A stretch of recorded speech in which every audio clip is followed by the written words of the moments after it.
tax 1 service case, 4 days, and 16 extra receptions. So, yun nga, nag-start ka sa Opensa this afternoon.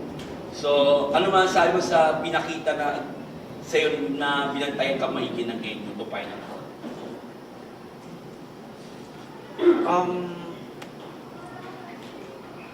Siguro ayun nga, binantayan nila ako pero ewan ko anong nangyari pero di ko talaga siya, like, di ko maintindihan kasi parang sobrang open ako masyado sa mga teammates ko nung time out pa lang na bago pala mag-start, sobrang pinagdudahan ko talaga yung sarili ko. And ayun, sobrang nahirapan ako bumalik. And nung nasa court na ako, tinatry ko siya labanan and iniisip ko talaga na wala yun na parang kaya ko to. Pero hindi ko talaga, ayawan ko. Hindi ako nagka-momentum. Hindi talaga lahat. Like, ayawan ko ba? Wala talaga. Okay, guys.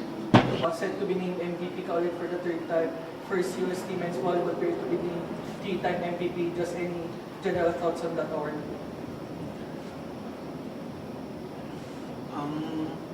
Actually, bago pa lang ano talaga, I mean, di ko naman siya tinitake talaga yung kung anong mga natanggap ko. Pero, now, sa pinakita ko, to be honest, I really don't feel na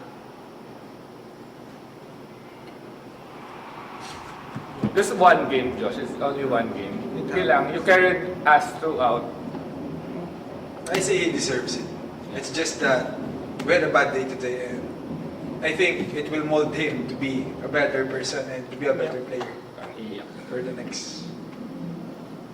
sobrang hate ko lang kasi kailan naman pinakailangan to nakawala.